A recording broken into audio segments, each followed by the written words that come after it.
Both sides in the Sean Diddy Combs case have until today to give answers for how the music mogul has been communicating from jail. Because my next guest just testified before a federal grand jury. He says he was in possession of a trove of digital evidence from Diddy's freak-offs and parties. We made a bail appeal to Judge Carter. It did not go our way. Diddy's legal drama just went from bad to worse. And trust me, the tea is piping hot. In a jaw-dropping turn of events, Diddy's own lawyer has walked away from the case right in the middle of court proceedings. Yep, the same lawyer who was writing for him for months has thrown in the towel, reportedly losing faith in both the case and Diddy himself. Why is that not a fair outcome? What he did here is on a magnitude of unlike anybody else you could imagine. But wait, it gets juicier. On October 23rd, the internet nearly combusted when a prison call recording surfaced. In it, a voice allegedly belonging to Diddy is heard advising one of his sons to get rid of all the pizza boxes. Do not entertain none of this nonsense and nothing over the phone. I'm gonna need you to get rid of all the leftover pizza boxes. The what? All the boxes left over from the pizza. All the boxes. Okay. But it looks like Diddy's advice didn't age well, because now the floodgates have opened. Evidence is pouring out left and right, and more people are stepping up to share their own experiences involving the music mogul. To make matters worse, the accuser's lawyer seems incredibly confident, boldly claiming that Diddy's chances of avoiding a life behind bars are slim to none. But I have all the confidence in the world in the federal court in the state of New York that they will remain keeping Diddy under no bond and that all of the victims in this case will be able to proceed. So what's got these lawyers feeling so confident about Diddy's downfall? And why did his own lawyer throw in the towel before the trial even started? Let's dig into the chaos, because the leaked evidence is stacking up faster than we can keep track of. Starting with the basics, the stuff we all need to know. I'll lay it out plain and simple. The prosecutor himself revealed exactly what led to Diddy's indictment and the evidence they uncovered during the search of his home. During those searches, agents seized evidence of the crimes charged in this indictment. They seized firearms and ammunition, including 3 defaced AR-15s and the large capacity drum magazine. They also seized evidence of the freak-offs, electronic devices that contain images and videos of the freak-offs with multiple victims. And they seized cases and cases of the kinds of personal lubricant and baby oil that Combs' staff allegedly used to stock hotel rooms for the freak-offs. More than 1,000 bottles altogether. And now even more shocking evidence is surfacing, pointing to how Diddy could be tied to some of the most disturbing deaths in the music industry. This might explain why Diddy's own lawyer recently decided to call it quits. After all, when the accusations pile up this high, and with the mounting claims linking Diddy to events that have rattled the industry, perhaps even the sharpest legal minds realize there's no clean way out of this web of allegations. For context, this all blew up when a new witness, Courtney Burgess, stepped into the spotlight. Burgess, a former associate of Diddy's late ex-girlfriend Kim Porter, has dropped a bombshell that could change everything. He claims to have received flash drives containing explosive materials, evidence that just might be the game changer the prosecution has been waiting for.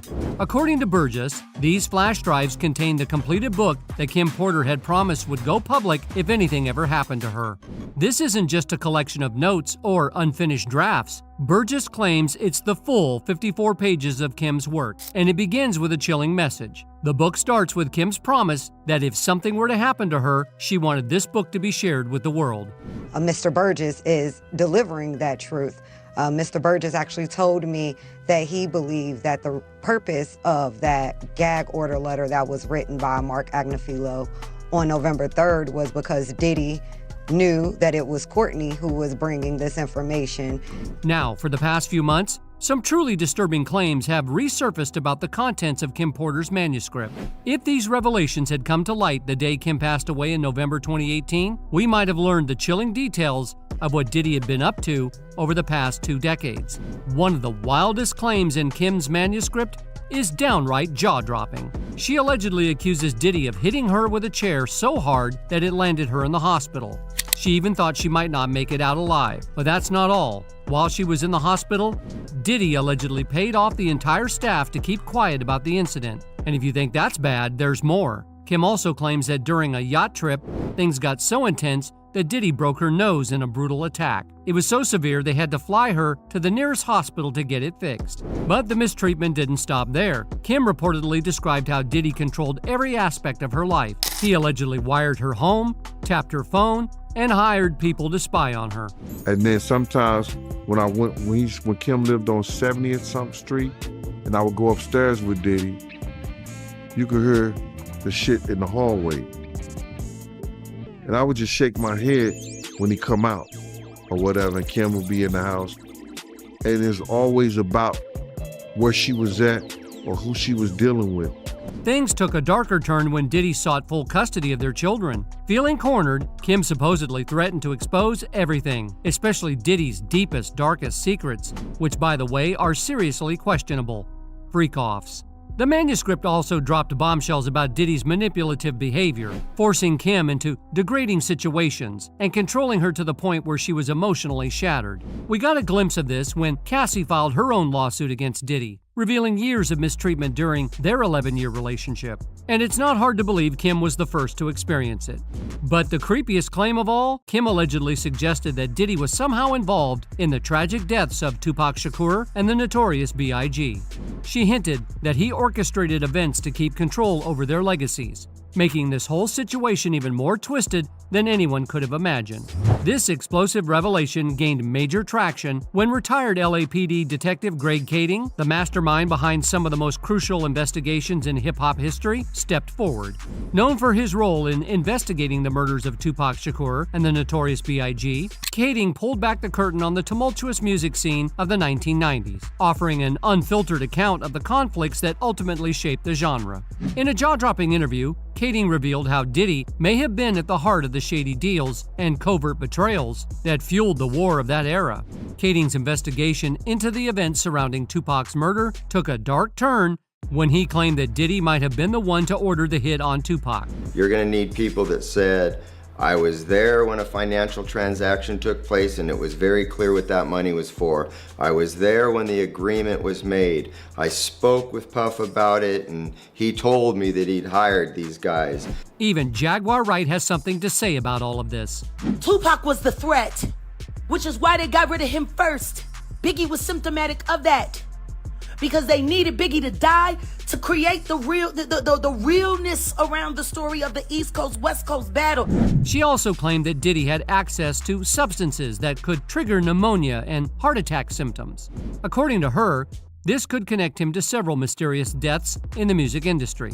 She had been poisoned. You know, they have poisons that create heart attack and pneumonia-like symptoms. And then right after that, Al had a meeting, and I was going to meet up with him because we were in Vegas, and then the next thing you know... And just to make things even spicier, she says she has the receipts, evidence that could shake up the whole narrative. This isn't so far-fetched when you consider it. Kim was one of the first to experience the darker side of Diddy's control. Officially, her death in 2018 was attributed to pneumonia, but right from the start, there were questions. The initial coroner's report hinted at foul play, with toxins found in her body that could mimic pneumonia symptoms. Rumors started circulating about blood on her pillow and a suspicious trail from her bedroom to the bathroom, painting a much more sinister picture.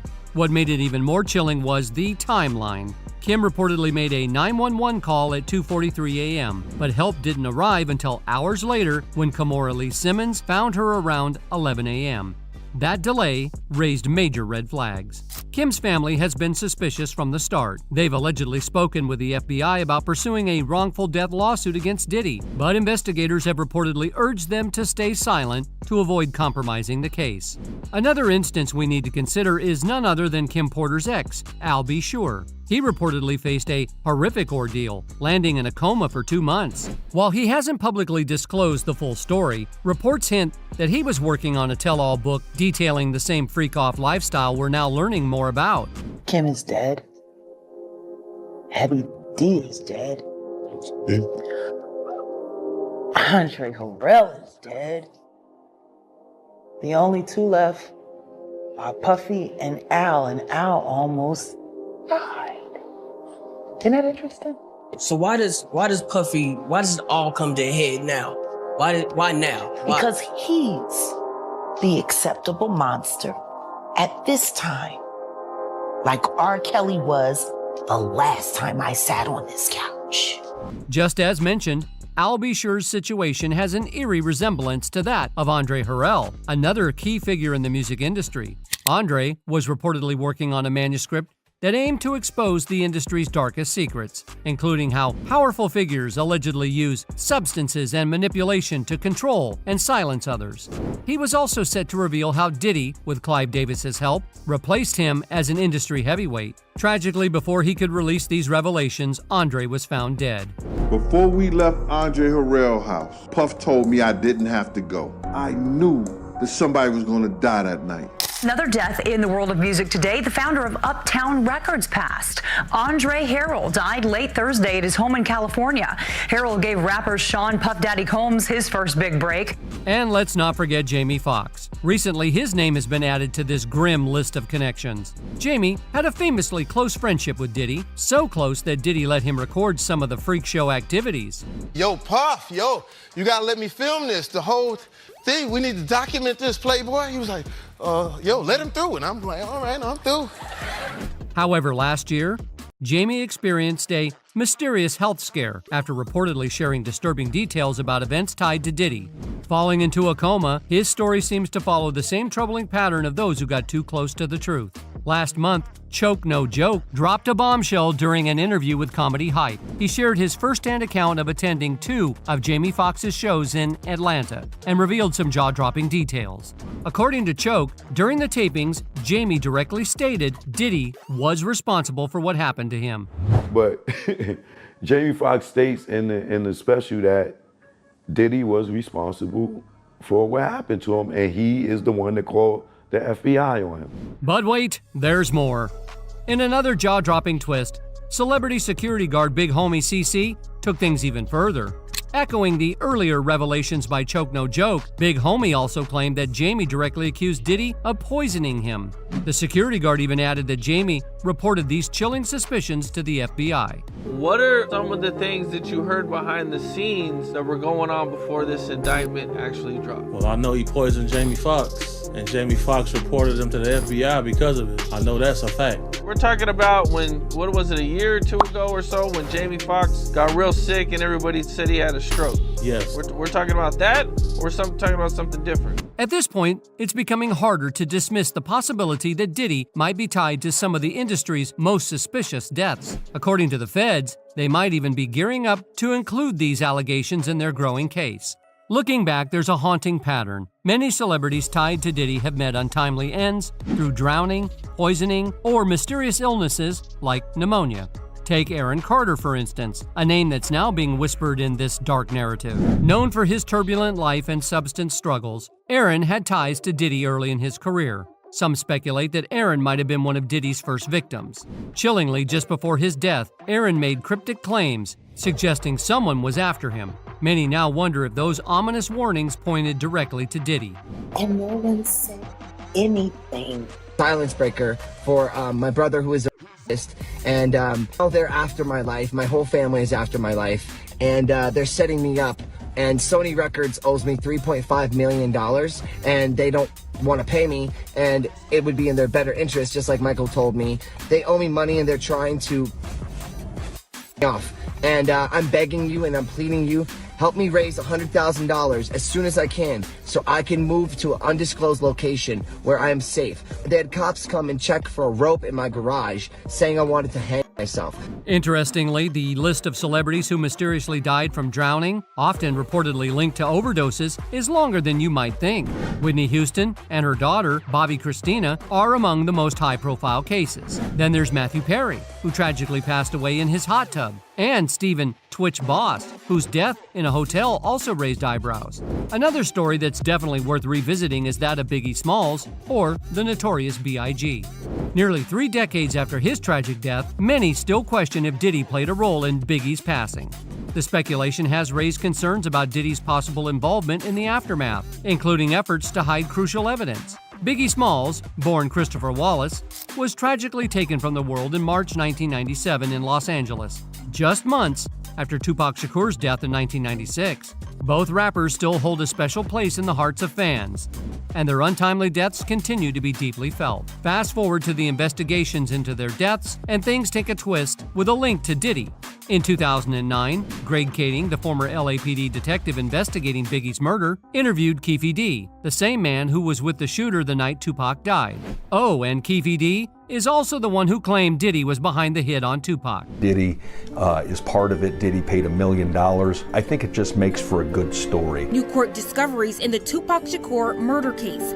New court documents show that Dwayne Keefe D. Davis accused hip-hop mogul Sean Diddy Combs of paying $1 million for the of the rap icon Tupac Shakur. As Kading dug into Biggie's case, he made a shocking discovery. Keefe D was at a party Biggie had attended just hours before he was shot. This raised suspicions that Keefe D might know more about the crime than he let on.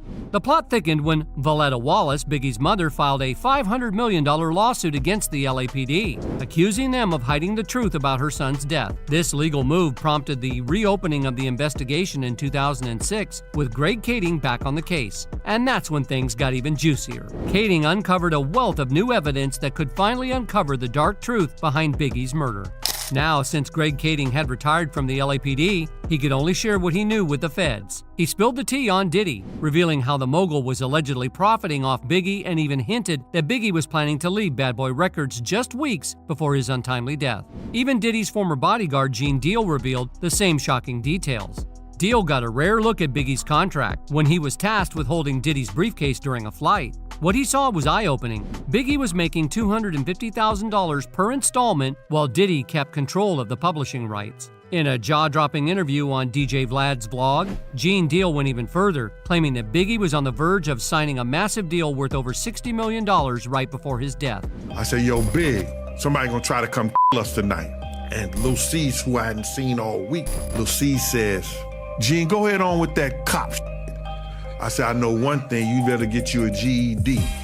You know what that is? A good enough degree, so they don't cheat you out your money like they doing your man right here. And I was talking to about Big, because I had read his whole contract on the plane, because Puff had gave me the briefcase. When he gave me the briefcase, you know, like, he just do some bullshit, hand me the briefcase, and went to first class, and I went to coach in the emergency exit, and I just opened it up, start reading the shit. Valletta Wallace, Biggie's mom, totally backs up these claims. In her book, Biggie, Valletta Wallace Remembers, she shares how her son signed with Bad Boy for just $25,000 at the age of 19. And the list of names connected to Diddy doesn't stop there. Another name that keeps popping up is Craig Mack, who tragically passed away on March 12, 2018 at the age of 47. Official reports say he died from congestive heart failure. But doesn't that sound oddly familiar? It seems like the cause of death for many close to Diddy has either been pneumonia, drowning, or even a heart attack. The rift between Craig and Diddy started over money, particularly when it came to their albums. Sources say Craig felt shortchanged, claiming that he never got paid by Diddy or Biggie for his contributions. Craig even opened up about the strain in their relationship, revealing that he had agreed to work on Diddy's projects with the understanding he'd get a third of the profits. But as time passed, that promised payment never came through. Frustrated, Craig stopped working with Diddy altogether. But things didn't just end there. The feud took a dark turn. Craig revealed he was threatened by Diddy's associates, who stalked him and issued chilling warnings. He courageously called out Diddy's tactics, likening them to a bullying mafia mentality, with Diddy and his crew putting pressure on him to pay up. The threats escalated to explicit death threats, leaving Craig genuinely fearing for his life. And it didn't take long before Craig Mack tragically passed away.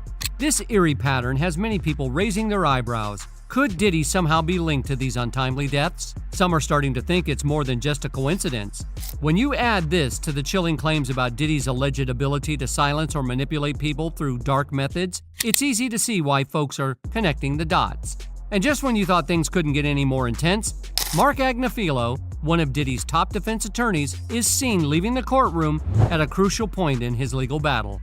What's going on here? Is he getting cold feet? Or is the pressure from these explosive new allegations just too much to handle? Many are speculating that Agnifilo might be seriously considering ditching Diddy.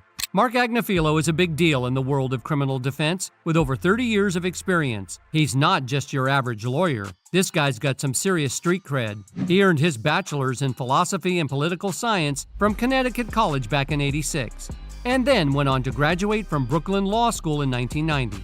He's worked in some pretty high-profile positions, like a former supervisor at the United States Attorney's Office for New Jersey and as a Manhattan Assistant District Attorney.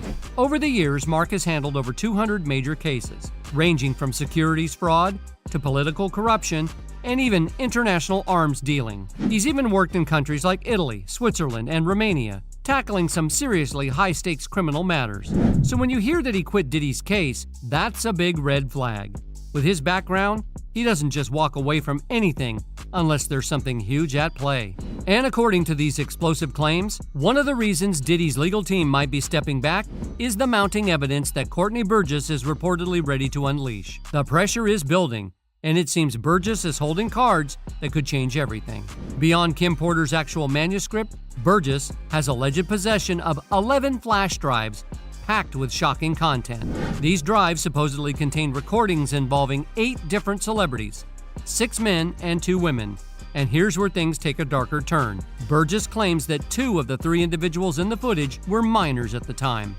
And here's where things get even more chilling. Some are speculating that one of the alleged minors mentioned in Burgess's claims could be none other than Justin Bieber. Starting to act different, huh? You ain't been calling me and hanging out the way we used to hang out. Well, I mean, you try to get in contact with me, through all my, partners and whatnot. Mm-hmm. But you never really got my number, so. Right. Okay. My number? Yeah. I'm gonna tell you my number. Yeah. The timeline adds an intriguing layer to this theory. Back in 2008, Justin was just starting to make waves in the music world and reportedly met Diddy for the first time. Around that same period, Diddy and Kim Porter's relationship hit its final breaking point. By late 2008, Kim publicly announced their split, stating it was best for her, Diddy, and their family. However, whispers at the time suggested there was more to the story. Allegedly, Kim had uncovered disturbing truths about Diddy's private interactions with Justin and other minors. It said that she's held on to this information, including potential tapes, but never went public due to the immense power and influence Diddy wielded at the time.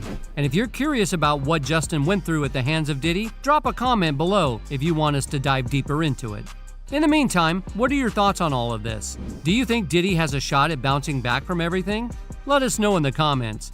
While you're at it, don't forget to like, subscribe, and check out our other videos for more updates and juicy details. We've got you covered.